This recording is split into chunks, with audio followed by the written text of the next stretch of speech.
Halo para lilike. Si sapi hari ini sudah ganteng sekali ya. Dan untuk hari ini saya mau masak timun. Kok gambarnya mantan petang sebentar-bentar. Oh bukan petang, blereng. Bentar-bentar ya. Nah, ini timun. Saya akan masak acar. Tapi acar yang saya bikin ini berbeda dari acar yang biasanya Lilike bikin atau yang Lilike jumpai di acara-acara kawinan-kawinan, di sate-satean begitu ya. Ini saya menyebutnya sebagai acar Medan. Tapi masalahnya di sini saya nggak punya putren. Putren itu jagung muda ya. Jadi ini saya menggunakan jagung biasa. Gambarnya belerong bae si kawit mau. Saya menggunakan jagung manis dan ini nanti akan saya pipil, akan saya rebus ya. Kalau Lilike menggunakan jagung muda juga si putran itu tadi itu dibelah jadi berapa biji, dipotong mandan ukuran-ukuran segini panjangnya, terus juga direbus, nggih. Dan sekarang saya akan ngoprek dulu timunnya, Le. Dan untuk timunnya di sini saya akan pakai 4 buah, tapi ukurannya kecil-kecil ya. Nanti Lilike bisa menyesuaikan berapa banyak timun yang akan dipakai. Timun yang akan saya gunakan ini perlakuannya sama dengan resep beberapa hari yang lalu, sekitar 2 mingguan yang lalu ada belum ya. Ini saya buang dulu bijinya. Dibuang betulan itu sampai bijinya? Enggak lah, ini dikumpulkan jadi satu, tapi maksudnya nggak dipakai di resep kali ini. Tuh ya, resep kemarin juga bijinya nggak dipakai. Nanti akan dibikin es ini siang-siang, bikin es timun ketone enak. Dah. Ini dibuangi dulu ya bijinya ya. Videonya akan saya skip dulu, Lik. Ini sudah rampung dibuang bijinya, Lik. Terus selanjutnya ya seperti biasa nih standarnya bikin acar ya. Ini dipotong-potong. Saya memotongnya ukurannya segini-segini, nggih. Nanti Lilike menyesuaikan dengan selera masing-masing saja, mau diiris lebih tipis boleh, lebih pendek boleh, setera. Kalau saya sukanya yang model begini, tapi sebenarnya saya suka timun yang hijau. Tapi ini timunnya putih-putih adanya di warung ya, gimana maning nggih. Dah. Ini potong-potong saja. Kalau untuk tingkat kerapian, kecantikan si sapi nggak punya babar belas, Lik. Tapi kalau tingkat mengarang indah, juara tingkat Kabupaten Cilacap ya. Dah. Ini lakukan begini semua hingga timunnya entong. Pokoknya ini plek jiplek gayanya sama dengan yang kemarin itu ya. Yang sekitar 10 hingga 15 hari yang lalu saya bikin ini resep timun. Kemarin timun apa sih, nyong kelalen lah. Pokoknya ya begini-begini modelnya. Dalik, udah rampung acara ngiris si timunnya. Ini kita pindahkan dulu ke dalam baskom. Dah. Terus kemudian ini saya tambahkan garam. Plek jiplek dengan yang kemarin sapi. Iya, Lik. Tahap ini plek jiplek dengan yang kemarin ya. Dah, ini diberi garam dulu, diratakan. Setelah tercampur rata, ini akan saya cuekin dulu Pak Genjus. Dah. Terus sekarang saya akan merajang wortel, Lik. Tangan saya banyak garamnya, nggak apa-apa lah ya. Dah. Nah, dipotong dulu saja begini. Terus ini juga akan saya potong-potong, ukurannya mirip-mirip kayak timun tadi. Nah, begini ya. Tuh, ukurannya segini-segini, Lik. Dan kalau nanti Lilike menggunakan putren itu jagung muda ya. Nek wong Jogja ngarani janggel, nek ora salah yo. Dulu ibu kok saya kayaknya bilangnya janggel begitu. Itu nanti juga dipotong-potong begini ya, model-modelannya ya, Lik ya. Memanjang begini, tapi setelah itu nanti direbus kalau si jagung mudanya. Selanjutnya kita ambil baskom maning, Le. Kita suntakan wortelnya ke dalam baskom, tapi gunakan baskom yang berbeda ya. Suntakan saja. Terus ini juga saya beri garam maning. Lilike belum pernah kan bikin panganan yang memberikan garam ke dalam irisan wortel ya, baru si sapi, Lik. Dah, selanjutnya ini akan saya cuekin dua-duanya. Dah. Terus selanjutnya, Lik, saya juga perlu kacang panjang. Kalau kacang panjang ini cukup dipotong-potong saja. Nah, seukuran 2 ruas jari lah ya, ilmu kira-kira saja. Terus karena saya menggunakan jagung ini, jadinya nanti ini akan saya pipil juga. Terus kacang sama jagungnya akan saya rebus seperti yang saya bilang di awal tadi ya. Dan ini nanti jadinya nggak terlalu banyak, paling jadi beberapa porsi saja. Apalagi saya suka banget timun yang diolah. Jadi ini mungkin ya kalau saya cukup untuk 1 hari makan saja sendiri ya. Batirnya nggak usah makan, teman-temannya nggak usah dikasih. Oh iya, di resep ini sebenarnya kita perlu cabai merah besar ataupun keriting, tapi si sapi nggak ada. Jadi ini nanti saya akan menggunakan itu saja, apa jenengane, cabai Saitoni Rojim ya Lik ya. Dah, ini langsung saja saya beginikan. Nah, dan sekarang Lilike harus sudah menggodok banyu karena setelah ini kita akan merebus kacang dengan jagungnya. Nggak usah terlalu lama masaknya, cukup sebentar saja, yang penting sudah layu ya udah, nggih.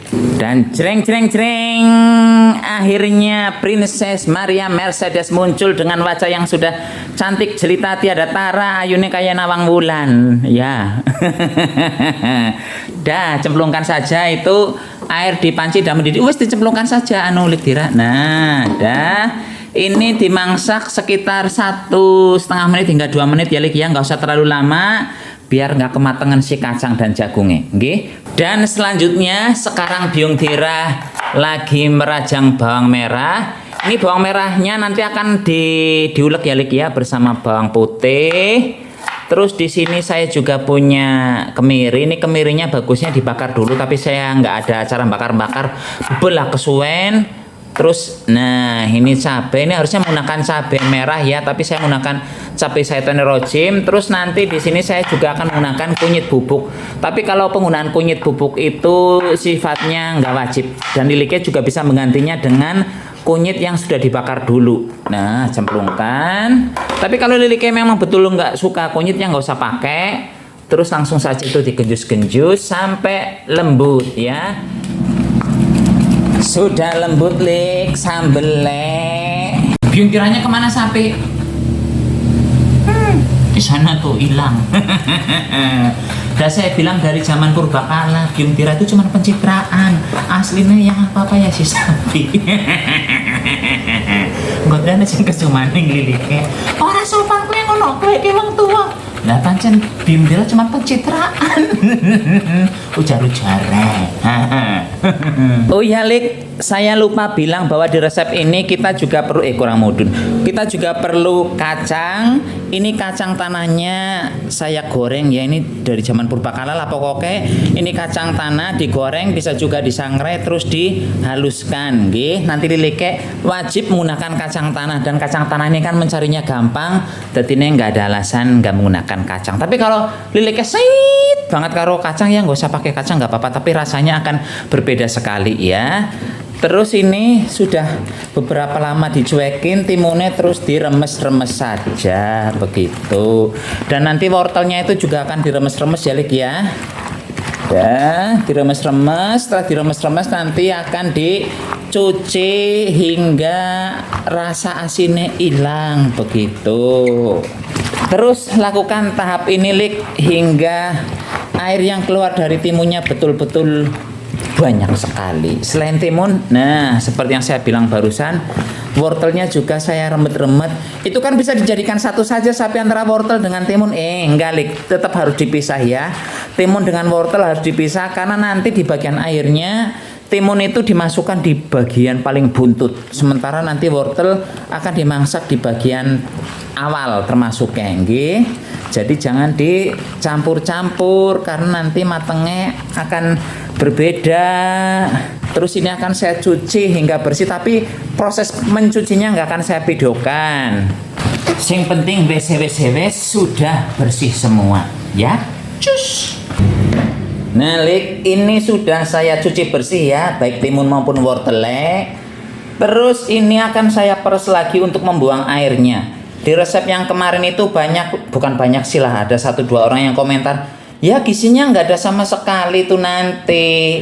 Ya memang tahapnya begini, kalau Lilike nggak mau meres si timunnya biar gizinya tetap ada, ya monggo silakan. Tapi kalau saya sih lebih suka diperes, karena kalau nggak diperes nanti, kalau bahasa saya itu kemba ya, kemba itu kayak kembo. Apa itu bahasanya kembo itu kayak mengandung banyak air, nggak enak. Ya, tapi ya itu semua kembali ke selera masing-masing saja. Nah,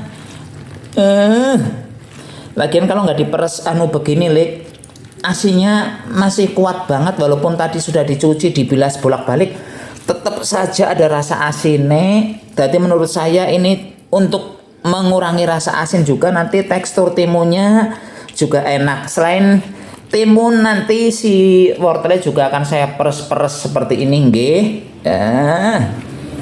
Dah, Lik, udah diperas semua.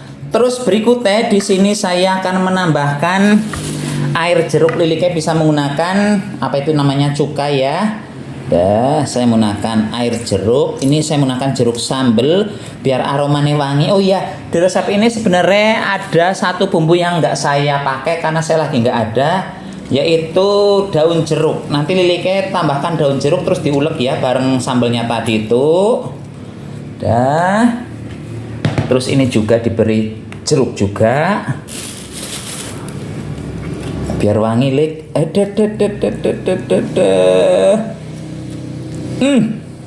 Terus saya tambahkan gula di sini. Nah, ilmunya kira-kira ya, terus dicarup-carup saja lah, nggak apa-apa menggunakan tangan, nggih. Nah, carup-carup begini, cuekin, ambil timunnya. Timunnya tadi sudah diberi air jeruk ya. Tambahkan gula, carut-carut lagi, terus dicuekin lagi, Lik. Sekarang kita langsung OTW ke kompor. Kita akan memasak bumbunya. Langsung kita tumis bumbunya, Lik. Gunakan api yang mandan kecil saja lah ya, biar nggak cepat gosong. Sekarang saya tambahkan bubuk kunyit, Lik. Di tahap ini Liliknya boleh pakai, boleh enggak, seterah. Sedikit saja. Iyalah. Ini kayak mau gosong padahal apinya sudah menggunakan api yang kecil. Saya tambahkan air, Lik, sambil gojagi si ininya ya. Besarkan api maning.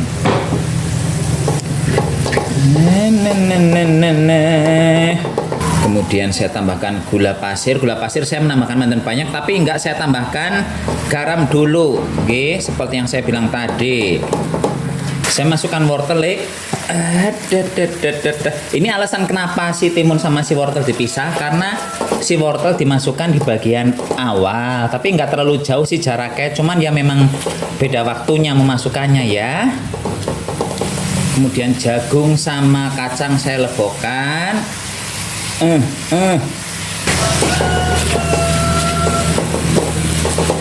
Terus kacang tanah lebokkan juga.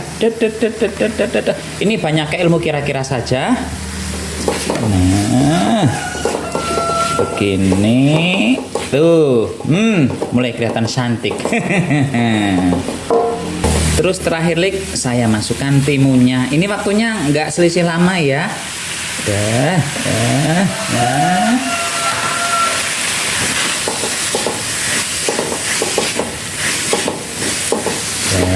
Tuh, ayune. Untuk penambahan cuka, Lik, kalau sudah dimasak begini, bagusnya cukanya ditambahkan di bagian akhir ketika kompor sudah dimatikan ya. Berarti rasanya ini mungkin sudah manis, sedikit asam, tapi belum asam sekali karena asamnya tadi didapatkan dari timun sama wortel yang sudah dikucrut-kucruti dengan jeruk tadi itu ya. Nah, sekarang tinggal diicip. Kurang manis ya tambah tambah gula. Kurang asin ya silahkan tambahkan garam. Kurang asam tunggu sebentar, matikan dulu kompornya. Nah, mak genjus sudah dimatikan, baru ditambahkan cuka sekarang seperti itu, ngilik nggih. Ini garamnya nggak akan saya tambah maning karena timunnya sudah wasin. Terus akan saya tambahkan sedikit cuka, ngilik nggih. Nah, sekarang saya tambahkan cuka. Dalam kondisi kompor sudah mati ya. Banyaknya ilmu kira-kira saja. Ini betul-betul sudah matang. Kenapa cuka harus dimasukkan di bagian akhir? Karena kalau ikut dimasak biasanya rasanya jadi getir masakannya ya. Itu menurut teori nasi sapi. Balik udah rampung, udah matang. Cus. Mari kicip lik. Nah. Iki apa? Bim Dira kaget. Tuh di sebelah saya lagi bobo. Ya. Sekarang ngicipi dulu. Rasanya krenyes, enak. Ini manisnya pas, asinnya pas, kecutnya pas. Cuman kalau saya kurang pedes. Enak kan? Karena diremas-remas dulu tadi si timunnya ada teksturnya. Bentar saya makan wortelnya dulu ya. Nah, wortelnya. Enak, kerekut-kerekut begitu ya. Monggo silahkan Lili mencoba. Untuk bahan disesuaikan dengan yang ada saja di rumah. Misalnya nggak ada kacang panjang ya nggak usah pakai. Misalnya nggak ada wortel ya nggak usah pakai.